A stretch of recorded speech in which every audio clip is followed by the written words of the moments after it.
Audio Hub Preview.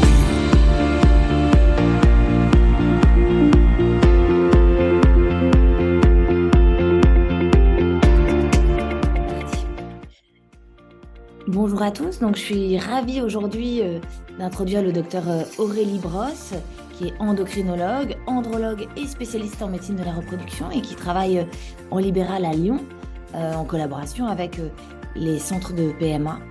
Et je lui ai demandé de parler d'infertilité masculine et des perturbateurs endocriniens.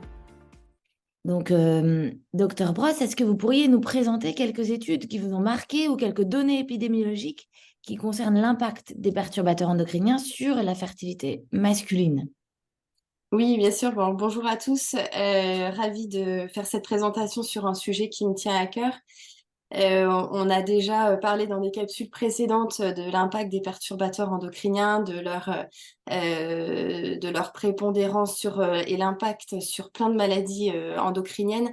Et aujourd'hui, on va parler d'infertilité masculine, avec le triste constat que la fertilité masculine est en plein déclin, avec un déclin sur la concentration et aussi sur la qualité spermatique sur ces dernières décennies.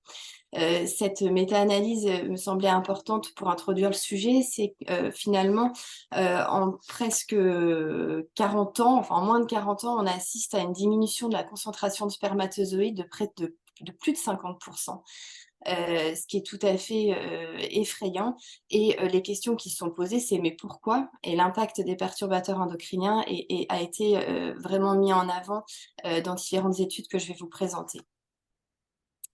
Première étude qui me semblait importante, premier article, c'est une mise au point française récente qui établissait le lien entre perturbateurs endocriniens et fertilité, avec notamment la fertilité masculine.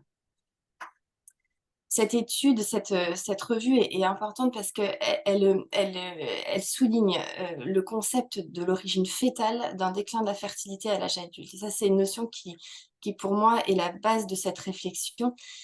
C'est que finalement, ce qui va se passer pendant la vie fétale et pendant les premières semaines, mois, années de vie chez un petit garçon va conditionner sa fertilité à l'âge adulte. Cette revue insiste vraiment sur un risque sur les générations futures et un effet multi- et transgénérationnel de l'exposition aux perturbateurs endocriniens. La piste épigénétique est privilégiée, on en reparlera un petit peu plus tard de façon rapide. Alors, première notion, l'impact des perturbateurs endocriniens. Pourquoi finalement on va avoir un retentissement sur la fertilité des hommes? L'hypothèse principale qui a été retenue, c'est celle d'une hyperœstrogénie et parfois d'un effet anti-androgène des perturbateurs endocriniens, qui a comme conséquence une augmentation de la prévalence du cancer des testicules chez l'homme jeune, une altération de la spermatogénèse, mais aussi des anomalies de la différenciation sexuelle, la cryptorchidie, l'hypospadias, le micropénis, qui sont des malformations qui, là aussi, malheureusement, sont en plein essor. Finalement, ce qui a été retenu, c'est que le testicule fœtal, c'est une très belle cible des perturbateurs endocriniens, parce que c'est bourré de récepteurs hormonaux, parce que c'est du tissu et des récepteurs qui sont très sensibles, et que finalement, ces perturbateurs endocriniens vont avoir une affinité tout à fait élevée avec les récepteurs sur le testicule, et qui feront le lit finalement après la puberté de cette infertilité. On parle finalement d'un réel syndrome de dysgénésie testiculaire chimio-induite, avec une atteinte des deux grandes fonctions du testicule, une atteinte des cellules de Leydig, donc qui sont responsables de la production de testostérone, et une atteinte sertolienne, avec une atteinte directe sur les cellules finalement qui vont produire les spermatozoïdes. Et ces deux phénomènes finalement couplés vont entraîner une réduction de la fertilité à l'âge adulte. Deuxième notion importante, on va revenir dessus, c'est l'augmentation de prévalence des malformations génitales du nouveau-né masculin quand les parents ont été exposés aux perturbateurs endocriniens. Ça a été très bien décrit aussi, la cryptorchidie, le micropénis, l'hypospade, on a une prévalence qui est très nettement augmentée chez les enfants nés de parents qui étaient surexposés. surexposés à des pesticides. Ça a été décrit dans des populations d'agriculteurs notamment, mais aussi chez des patients qui professionnellement étaient très exposés à des produits ménagers, à certains types de cosmétiques, avec toutes les maladies, les professions, pardon, les coiffeurs, les esthéticiennes. Voilà, donc une surexposition aux perturbateurs endocriniens va avoir des conséquences finalement chez leurs enfants.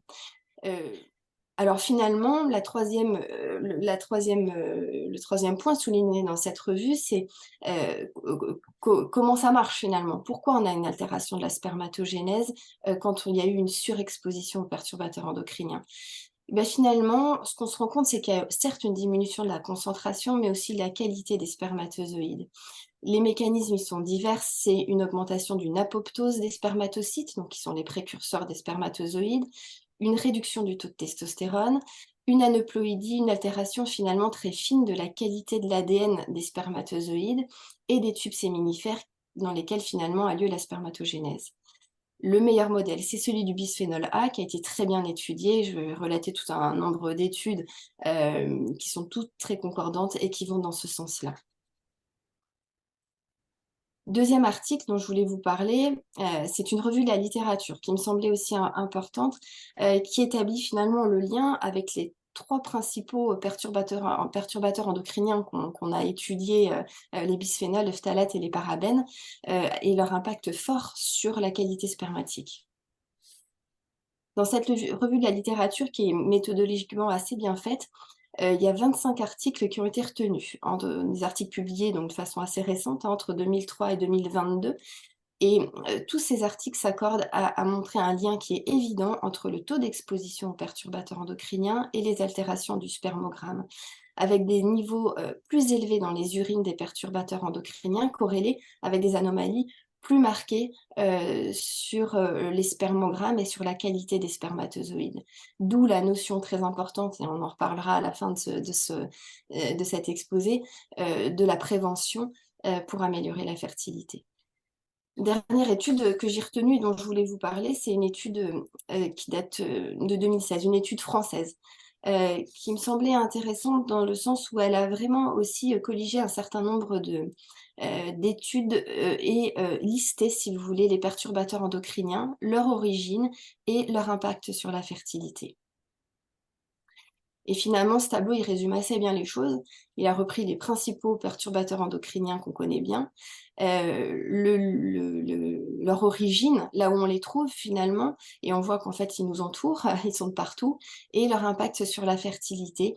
Toutes ces études s'accordent à dire qu'il y a un impact réel sur les malformations génitales chez l'enfant, sur les taux de testostérone et sur la fertilité. L'exposition périnatale aux perturbateurs endocriniens va entraîner des pathologies de la reproduction masculine à l'âge adulte.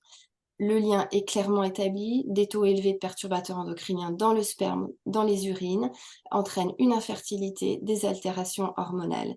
Et la notion qui me semble vraiment indispensable à retenir aujourd'hui, c'est que c'est l'exposition finalement maternelle qui est susceptible d'altérer la fonction reproductive de la descendance mâle. L'exposition aux toxiques, au tabac, à l'alcool, mais aussi la nutrition des mamans, la prise de certains médicaments, vont entraîner des conséquences parfois irréversibles sur la fertilité de leur petit garçon. La chose importante aussi à retenir, c'est qu'il y a une sorte de fenêtre de vulnérabilité, chez l'homme, qui se trame finalement, qui s'ouvre assez tôt, à partir probablement de la 7e semaine de gestation et jusqu'à la puberté. C'est vraiment finalement le point sensible, du développement, génital chez l'homme et de la mise en route de plein de choses, de la production hormonale, de la spermatogénèse, et que ce moment de vulnérabilité, il est tout à fait indispensable à préserver. Dans les modèles expérimentaux, l'exposition périnatale, finalement aux perturbateurs endocriniens a engendré des lésions irréversibles chez les petits garçons, alors que pour certaines expositions, les lésions entraînées étaient réversibles à l'âge adulte. Donc il y a vraiment une sensibilité extrême, pendant l'enfance. Les anomalies et le lien en fait entre ces anomalies sont probablement des mécanismes d'action épigénétiques avec des anomalies de méthylation et le rôle des micro-ARN qui a été très incriminé dans ces mécanismes délétères. Et donc, ma question suivante, c'était est-ce qu'on peut améliorer la spermatogénèse à l'âge adulte en diminuant l'exposition au PE de nos patients que toi, tu vas voir en consultation? C'est une notion nouvelle de ces dernières décennies et évidemment la réponse à est-ce qu'il faut s'en inquiéter, c'est oui. Nos pouvoirs publics l'ont bien intégré, l'ont bien compris et on a déjà un certain nombre de mesures collectives qui ont été mises en place, des mesures de santé publique. Ce lien entre l'exposition aux perturbateurs endocriniens, la fertilité, a été finalement très bien appuyé par le rapport de février 2022 qui a été demandé par le ministère des Solidarités et de la Santé. C'est le professeur Amama et madame Salomé Berliou qui ont travaillé sur le sujet avec finalement plusieurs recommandations qui sont sorties de ce rapport. La recommandation finalement de développer des biomarqueurs qui seraient stables dans le temps afin de définir des niveaux d'exposition à pas dépasser pour les perturbateurs endocriniens, mais aussi de rendre un étiquetage obligatoire des produits pour arriver à les cibler, à retenir où se situent les phytoœstrogènes et pouvoir s'en préserver, notamment chez les hommes, chez les femmes enceintes et les enfants. Il y a aussi des choses qui ont été établies, d'autres recommandations dans ce rapport, c'est d'étudier un effet combiné des perturbateurs endocriniens, parce que ça a finalement été très peu étudié. C'est-à-dire qu'on étudie chaque perturbateur endocrinien, mais l'association de plusieurs perturbateurs endocriniens est très probablement, délétère, de façon encore plus importante sur, la spermatogénèse. Et puis, ce rapport a souligné aussi l'importance de suivre dans le temps, les enfants nés, de couples qui auraient été exposés avec des effets donc transgénérationnels, de ces perturbateurs endocriniens. Alors ça, c'était pour des mesures collectives de santé publique et puis je crois que la vraie notion que j'aimerais faire passer aujourd'hui, c'est qu'on peut tous, nous, à titre, individuel en tant que médecin, sensibiliser nos patients, pour mieux identifier les perturbateurs endocriniens, réduire leur exposition. Il faut les sensibiliser à leur alimentation, éviter les plats préparés, privilégier le bio. C'est des choses qui semblent assez évidentes, mais je crois que c'est jamais trop, que de le redire à nos patients l'importance de se préserver des pesticides, des conservateurs et des emballages. Bien aérer aussi nos intérieurs, plus de 10 minutes par jour, éviter les parfums d'ambiance, les produits ménagers chimiques avec, des perturbateurs endocriniens volatiles qu'on retrouverait dans l'air et puis les cosmétiques en utilisant des produits, plutôt, bio, neutres et limiter leur utilisation. Alors, c'est vrai que vous leur en parlez aux patients avec des outils particuliers dans vos consultations? Oui, alors en effet, c'est vrai que ces consultations d'infertilité, elles sont souvent un petit peu denses, parce qu'il y a beaucoup de choses à dire, mais je passe toujours un petit moment à, les interroger sur leurs habitus, sur leur mode de vie, à les sensibiliser et à les conseiller. On essaie, au plus possible, par l'interrogatoire et par l'échange de leur montrer le réel impact que ça peut avoir pour eux et aussi pour leurs enfants. Alors, il y a des labos, qui ont sorti des panels, où on peut doser les perturbateurs endocriniens dans les urines. C'est quelque chose qui peut être utile pour des patients qui auraient besoin de savoir. Bon, ça reste des analyses qui sont, pas remboursées, pas prises en charge par la sécurité sociale, mais je pense que de proposer, c'est une bonne idée. Et puis, aujourd'hui, on va reparler évidemment du travail du groupe Fertilion avec lequel, je collabore, et du fameux questionnaire qu'on affiche en salle d'attente pour les femmes, mais aussi pour les hommes. Et ça, on va insister, là-dessus aujourd'hui. Là, c'est à titre d'exemple, j'ai parlé du labo Cerba parce que c'est celui avec lequel je travaille le plus souvent, mais qui a mis en place, justement, des dosages des perturbateurs endocriniens, urinaires. Alors on peut doser, plein de choses. Ils ont fait aussi tout un système de prévention, de sensibilisation avec des petites affiches qu'on essaie de mettre un petit peu de partout dans nos centres, pour, que les patients puissent savoir: «Mais ces perturbateurs endocriniens, c'est quoi et où est-ce que je les trouve finalement?» Alors voilà quelques exemples de dosages. On peut avoir un panel de bisphénol, un panel de phtalate, avec des dosages qui sont relativement simples, hein, puisque c'est des prélèvements urinaires. Les patients pour lesquels on a réalisé ces dosages, on a souvent été étonnés des résultats et de leur très forte concentration en perturbateurs endocriniens. Alors je reviens sur le travail, de Fertillon, de l'équipe de Natessia, composée d'endocrinologues, gynécologues qui justement ont été un petit peu, leaders, dans le fait de sensibiliser nos patients, et la mise en place de ce fameux questionnaire. Alors, dans toutes nos salles d'attente, et moi je l'ai sur le bureau, mon questionnaire, on demande aux patients finalement, après les avoir sensibilisés un petit peu sur le sujet, de flasher ce QR code qui va les renvoyer sur leur portable de façon très simple à plusieurs questions, une dizaine de questions sur leurs habitudes de vie. Alors les questions, Des exemples. voilà, j'ai fait quelques captures d'écran, mais c'est des choses relativement simples, sur leur exposition, sur leurs habitudes de vie, de consommation. Là, par exemple, où est-ce qu'habitent les patients? Sur la suite, on verra quelles sont leurs habitudes, de consommation en toxiques, en cigarettes. Est-ce qu'ils utilisent des produits ménagers? Est-ce qu'ils se protègent? Est-ce qu'ils utilisent enfin, est-ce qu'ils boivent des vins bio? Est-ce qu'ils lavent leurs vêtements avant de les mettre quand ils les ont achetés neufs? Tout ça finalement va nous donner un score, et c'est ce score, qui va permettre aux patients de se situer, et de situer leur exposition aux perturbateurs endocriniens. Ça nous permet vraiment de répondre, de façon très précise et de façon très personnalisée à l'exposition de chacun, pour pouvoir avoir nous aussi une approche assez, personnalisée sur la prise en charge de ces patients. Alors je vous ai mis, quelques tableaux de résultats. Je remercie, le docteur Mirakian de me les avoir, transmis. Hem, Vous voyez sur ce tableau, 2 choses. On a, colligé une population les résultats d'une population d'hommes infertiles versus témoins, et on a fait la même chose chez les femmes avec, la mesure finalement et l'étude des mêmes expositions, via ce questionnaire.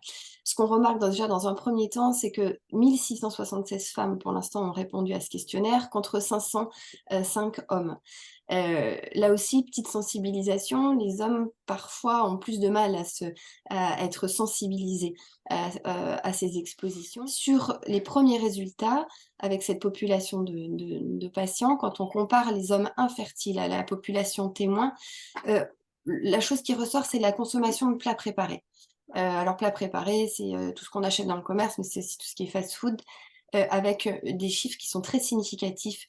Les hommes infertiles consomment plus de plats tout préparés, que la population témoin. On a comparé maintenant, la population de femmes et d'hommes infertiles. Ce graphe est assez parlant. Ce qu'on remarque, c'est qu'il y a une surexposition, chez les hommes, aux toxiques, au tabac, au cannabis, à l'alcool, de façon plus importante, que dans la population de femmes infertiles. Là aussi, c'est une grosse étape de sensibilisation des patients pendant la consultation. Réduire la consommation en alcool, réduire la consommation en cannabis et en tabac. J'insiste aussi de nouveau, sur, les plats préparés. C'est pour l'instant, en tout cas, la différence, qu'on a relevée entre notre population de femmes et d'hommes infertiles, les toxiques et les plats préparés. En conclusion, vous l'avez compris, la prévention est essentielle. Je vous rappelle qu'il y a 1 personne sur 6 dans le monde qui est concernée par l'infertilité, dans les derniers rapports. On assiste à un réel déclin de la fertilité, des gamètes mâles, avec une révision des normes de spermogramme, finalement qui sont assez fréquentes, puisqu'on s'adapte finalement à ce déclin, de la fertilité. Il y a un lien très probable et très fort entre l'exposition aux perturbateurs endocriniens et le degré d'exposition, hem et il est de notre ressort et de notre mission d'informer, de sensibiliser les patients afin d'augmenter leurs chances de grossesse. Ça, c'est l'effet immédiat qu'on attend, nous, médecins de la reproduction, mais aussi, et je crois que c'est très important, de préserver leur descendance. C'est un effet probablement différé, mais préserver, la fertilité, des petits garçons, qui naîtront dans les années à venir. Je vous remercie. Merci beaucoup, hein. Super.